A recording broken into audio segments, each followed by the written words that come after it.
محمد بن قاسم ارواڑ کے محل کے احاطے میں داخل ہوا۔ راہگزر میں اتنے سرسبز اور حسین نخلستان کو دیکھ کر اس نے گھوڑا روک لیا اور ہر سو دیکھا۔ اس کے ہونٹوں پر جو لطف سی مسکراہٹ تھی وہ نکھر آئی۔ یہاں وہ لوگ رہتے تھے جو سمجھتے تھے کہ موت بھی ان کے حکم کی پابند ہے۔ محمد بن قاسم نے کہا، کسی بھی مورخ نے یہ نہیں لکھا کہ اس وقت راجہ داہر کے خاندان کے کون کون سے افراد محل میں موجود تھے۔ اس کے بیٹے گوپی کے متعلق پتہ چلا تھا کہ وہ ارواڑ سے بھاگ گیا تھا۔ وہ اپنے خاندان اور ملازموں کو بھی ساتھ لے گیا تھا۔ صرف راجہ داہر کی رانی لاڈلی وہاں تھی۔ وہ محمد بن قاسم کے ساتھ قلعے میں داخل ہوئی تھی اور اسے محمد بن قاسم نے کہا تھا کہ وہ محل میں چلی جائے۔ محمد بن قاسم گھوڑے سے اتر کر محل میں داخل ہوا تو لاڈلی باہر آ گئی اور محمد بن قاسم کے سامنے آن رکی۔ کیا آپ نے ان تمام لوگوں کے قتل کا حکم دے دیا ہے جو آپ کے خلاف جنگ میں شریک تھے؟ رانی لاڈلی نے محمد بن قاسم سے پوچھا۔ ہاں، محمد بن قاسم نے جواب دیا، ہم صرف اسی کی جان بخشی کیا کرتے ہیں جو ہمارے آگے ہتھیار ڈال دیتا ہے۔ فاتح بادشاہوں کا دستور تو یہی ہے، رانی لاڈلی نے کہا، لیکن آپ کا دستور یہ نہیں ہونا چاہیے۔ آپ تو انسان دوستی کا دعویٰ کیا کرتے ہیں۔ اگر تم میری جنگی معاملات میں دخل نہ دو تو میرے دل میں تمہارے لیے عزت موجود رہے گی۔ محمد بن قاسم نے کہا، تم اپنے لوگوں کو بچانا چاہتی ہو، ان لوگوں نے تمہاری بات بھی نہیں مانی۔ انہوں نے تمہارا مذاق اڑایا تھا اور تم پر بہت برے الزامات لگائے تھے۔ دونوں باتیں غلط ہیں۔ رانی لاڈلی نے کہا، میں آپ کے جنگی معاملات میں دخل نہیں دے رہی اور نہ میں اپنے آدمیوں کو بچانا چاہتی ہوں۔ میں صرف یہ کہہ رہی ہوں کہ ان لوگوں نے اس ڈر سے ہتھیار نہیں ڈالے تھے کہ آپ کی فوج شہر میں داخل ہو گئی تو لوٹ مار کرے گی اور کسی کی عزت اور آبرو نہیں رہنے دے گی۔ ہم مفتوحہ علاقے کی فوج اور لڑنے والے شہریوں کو اس لیے ختم کر دیتے ہیں کہ وہ ایک جگہ سے بھاگ کر دوسری جگہ پہنچ جاتے ہیں اور وہاں کی فوج کے ساتھ مل کر اسے مضبوط بنا دیتے ہیں۔ محمد بن قاسم نے کہا، اصل وجہ یہ ہے کہ دشمن کی جنگی قوت کو کمزور کیا جائے۔ میں کسی اور مقصد کے لیے آپ سے کہہ رہی ہوں کہ قتل عام کا حکم نہ دیں۔ رانی لاڈلی نے کہا، کوئی شک نہیں کہ آپ مجھ سے زیادہ عقل والے ہیں۔ یہ عقل ہی ہے جو آپ کو عرب سے ارواڑ تک لے آئی ہے اور پہاڑوں جیسے قلعے آپ کے راستے کی رکاوٹ نہیں بن سکے، لیکن عقل کبھی دھوکہ بھی دے دیتی ہے۔ آپ ارواڑ کے لوگوں کو نہیں جانتے۔ یہ شہر صنعت اور زراعت کا مرکز ہے۔ فوجی بھی فارغ وقت میں کھیتی باڑی کیا کرتے ہیں اور ان میں کاریگر بھی ہیں۔ دوسرے لوگ کاریگر بھی ہیں اور کاشتکار بھی۔ جنگی ہتھیار اور ساز و سامان بنانے والے بھی ہیں۔ تاجر ایسے ہیں کہ انہوں نے تمام ملک ہند میں اپنی تجارت پھیلا رکھی ہے۔ یہ صحیح ہے کہ یہ لوگ بھی فوج کے ساتھ مل کر آپ کے خلاف لڑ رہے تھے اور انہوں نے اپنے ذاتی ملازموں کو بھی آپ کے خلاف لڑایا تھا اور ان لوگوں نے عہد کیا تھا کہ قلعہ بغیر لڑے آپ کے حوالے نہیں کریں گے۔ فاتحین کے رواج کے مطابق انہیں آپ کے ہاتھوں قتل ہی ہو جانا چاہیے، لیکن ان کے قتل سے پہلے یہ سوچ لیں کہ آپ ان کاریگروں، کاشتکاروں اور تاجروں کو قتل کر دیں گے جن کے حصولات سے آپ کی سلطنت کا کاروبار چلے گا، ورنہ آپ کا خزانہ خالی ہو جائے گا۔ پھر آپ ان لوگوں پر جبر کر کے حصولات وصول کریں گے جو آپ کو ایک ایک مٹھی دانہ دینے کے بھی قابل نہیں ہوں گے۔ ایسا تو ہرگز نہیں تھا کہ محمد بن قاسم نے ایک ہندو عورت کے کہنے پر ان لوگوں کے قتل کا فیصلہ منسوخ کرا دیا۔ البتہ وہ رانی لاڈلی کی بات سمجھ گیا۔ اس نے اپنے سالاروں، مشیروں، خصوصاً شعبان سے صلاح مشورے کر کے قتل کا فیصلہ منسوخ کر دیا۔ یہ فیصلہ ارواڑ کے محل میں ہوا تھا۔ جب سالار اور مشیر وغیرہ چلے گئے تو ایک آدمی محمد بن قاسم کے پاس آیا۔ اس نے عربی زبان میں بات کی۔ وہ ادھیڑ عمر کا آدمی تھا۔ خدا کی قسم، تیری زبان میں عرب کے صحرا کی چاشنی ہے۔ محمد بن قاسم نے کہا، لیکن تو ہم میں سے نہیں ہے، میرے ساتھ آنے والوں میں سے نہیں۔ سلامتی ہو تجھ پر ابن قاسم۔ اس آدمی نے کہا، میں ان میں سے ہوں جو بغاوت کے جرم میں جلا وطن ہے۔ میرا نام حمود ہے، حمود بن جابر۔ میں اس محل میں ملازم رہا ہوں۔ میری دشمنی خلیفہ سے ہو سکتی ہے، اپنے وطن اور اپنے مذہب اور اپنے وطن کے سالاروں سے تو میری کوئی دشمنی نہیں، اور مجھے یقین ہے کہ تجھے معلوم ہوگا کہ جنہیں بنو امیہ نے اپنا دشمن اور باغی کہا ہے وہ کسی طرح در پردہ تیری مدد کر رہے ہیں۔ ابن جابر، محمد بن قاسم نے کہا، تم سب کو جزا اللہ دے گا۔ حجاج بن یوسف نے مجھے یہاں اپنی بادشاہی میں نئے ملک شامل کرنے کے لیے نہیں بھیجا۔ تو جانتا ہے کہ ہم یہاں کیوں آئے ہیں۔ میں یہاں آیا تو ایک بت کے آگے کچھ لوگ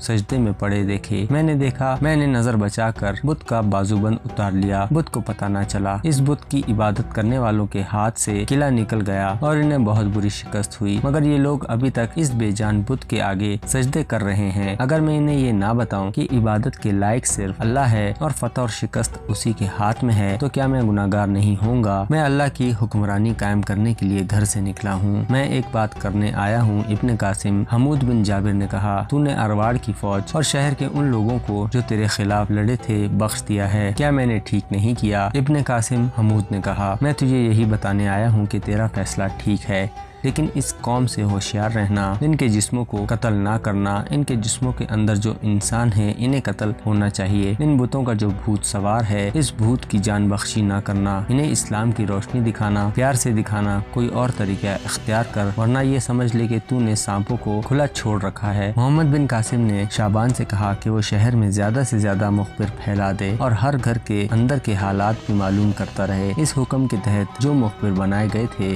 وہ سب کے سب مقامی لوگ تھے۔ شہر کے انتظامیہ اور نظم و ضبط کو نئی شکل دی گئی۔ محمد بن قاسم نے روحان بن اسد کو ارواڑ کا حاکم مقرر کیا۔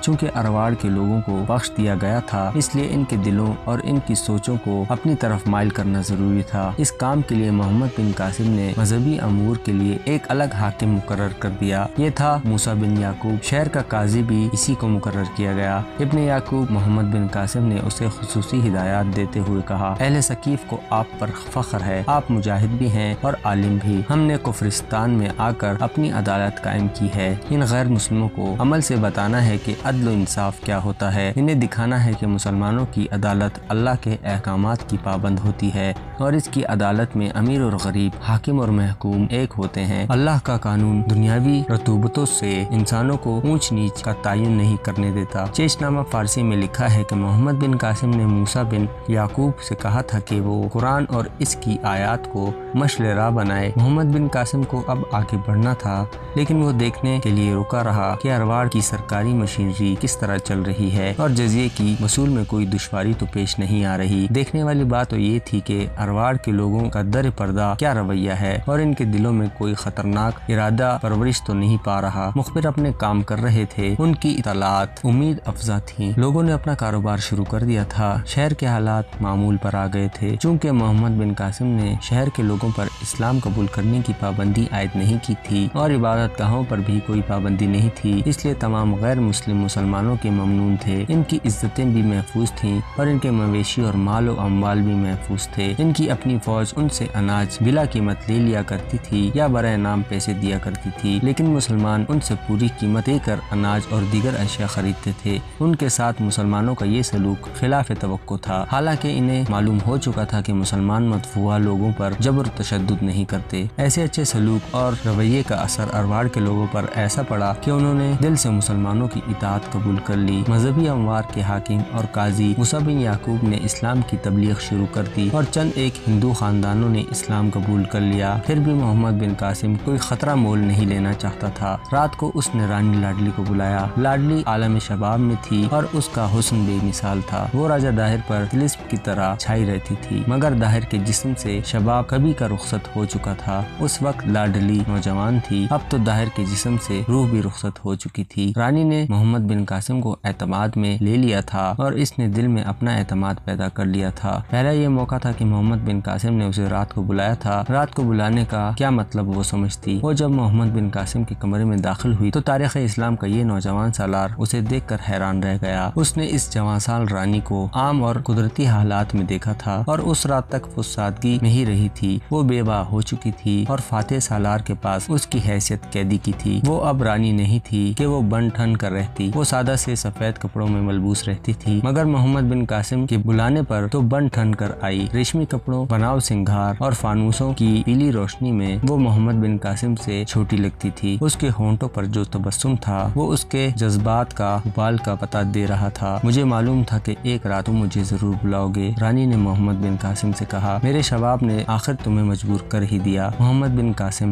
ہنس پڑا۔ میں نے تمہیں مجبور ہو کر ہی بلایا ہے لاڈلی، محمد بن قاسم نے کہا۔ تم اگر بناؤ سنگار کیے بغیر آتی تو شاید میں زیادہ خوش ہوتا۔ میں ایک خوبصورت شکریہ بن کر آئی ہوں، رانی نے کہا۔ تم نے مجھے جو عزت دی ہے اس کا شکریہ بناؤ سنگار کے بغیر نہیں ہو سکتا۔ میں کیا تھی تمہاری قیدی، لیکن تم نے مجھے کبھی محسوس نہیں ہونے دیا کہ میں قیدی ہوں۔ میں نے تمہیں کہا تھا کہ ارواڑ کے لوگوں کو قتل نہ کرنا، تم نے میری بات مان لی۔ اگر میں اب بھی رانی ہوتی تو تمہیں اپنے ساتھ تخت پر بٹھاتی، مگر اب میرے پاس کچھ نہیں، اب میں تمہیں سر آنکھوں پر بٹھاتی ہوں۔ اب میرے پاس اپنا صرف وجود ہے جو میں صلے کے طور پر پیش کرنے آئی ہوں، مجھے صلہ ہی چاہیے لاڈلی، محمد بن قاسم نے کہا، لیکن صلے میں تمہیں قبول نہیں کروں گا، میری ضرورت صرف اتنی ہے کہ سچے دل سے میری رہنمائی کرو اور جو میں نہیں جانتا وہ مجھے بتاؤ۔ اگر مجھے تمہاری ضرورت ہوتی تو یہ آدمی اس کمرے میں موجود نہ ہوتا جو تمہاری اور میری باتیں ہم دونوں کی زبان میں ہم دونوں کو سنا رہا ہے۔ جذبات جو تم لے کر آئی ہو وہی جذبات میرے ہوتے تو اس آدمی کی ضرورت نہیں ہوتی، ان جذبات کی زبان ساری دنیا سمجھتی ہے۔ محمد بن قاسم نے اسے الگ بٹھا دیا۔ میں نے تم سے ایک دو باتیں پوچھنی ہیں، محمد بن قاسم نے کہا۔ میری اگلی منزل بھاتیا ہے، میں معلوم کر چکا ہوں کہ بھاتیا کتنا بڑا قصبہ ہے اور وہاں فوج کتنی ہے اور وہاں کے راجا کا نام ککسا ہے۔ مجھے یہ بھی معلوم ہے کہ ککسا راجا داہر کا چچا زاد بھائی ہے۔ کیا تم مجھے بتا سکتی ہو کہ وہ کیسا آدمی ہے؟ کیا وہ راجا داہر کی طرح اکھڑ مزاج ہے؟ نہیں، رانی نے جواب دیا، وہ راجا داہر کی طرح اکھڑ مزاج نہیں، وہ دانشمند ہے اور دانشمندی سے فیصلے کرتا ہے، میدان جنگ کا دلیر شاہ سوار ہے اور تیغ زنی میں کوئی اسے شکست نہیں دے سکتا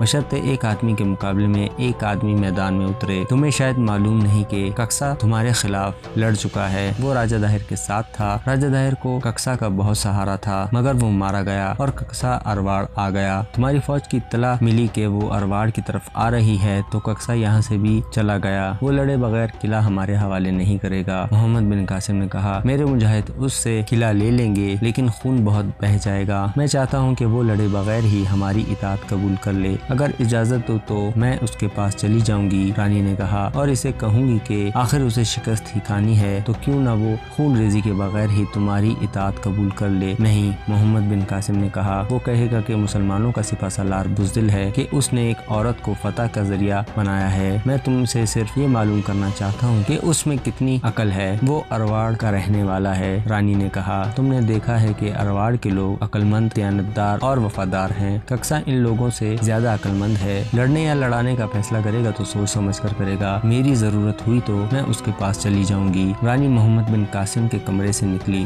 تو اس کے چہرے پر مایوسی کا گہرا تاثر تھا، وہ تو کچھ اور ہی سوچ کر آئی تھی، لیکن مورخوں کی تحریروں سے پتہ چلتا ہے کہ یہ عورت عقل و دانش والی تھی، اچھے برے کی تمیز رکھتی تھی، وہ محمد بن قاسم کو آپ کہتی تھی اور بے تکلفی میں اسے اس نے تم بھی کہہ دیا تھا، لیکن اس رات اس نے محسوس کر لیا کہ مسلمانوں کا یہ نوجوان سالار جسم نہیں روح ہے، یا یہ خوبصورت نوجوان سر تاپا روحانی قوت ہے۔ رانی لاڈلی کمرے سے نکل گئی اور فوراً ہی واپس آ گئی۔ مجھے معاف کر دو گے محمد بن قاسم، اس نے کہا، میں تمہیں ناپاک کرنے آئی تھی، کیا تم مجھ پر اپنا جادو چلا کر مجھے کوئی نقصان پہنچانے کا ارادہ رکھتی تھی؟ محمد بن قاسم نے پوچھا، اور کیا تم یہ امید لے کر آئی تھی کہ مجھ پر اپنا حسین آسیب طاری کرنے میں کامیاب ہو جاؤ گی؟ مت سوچو ایسی باتیں محمد بن قاسم، رانی نے کہا، میرا کوئی ایسا ارادہ نہیں تھا جس سے تمہیں نقصان پہنچنے کا خطرہ ہو، تم دیوتا ہو، حسین اور جوان عورت کو دیکھ کر تو بادشاہ انسانوں کی سطح سے بھی نیچے آ جاتے ہیں، میں نے تمہیں بھی ایسا ہی بادشاہ سمجھا تھا، تم بھی اسی لیے انسانوں کی سطح سے نیچے اتر آئی تھی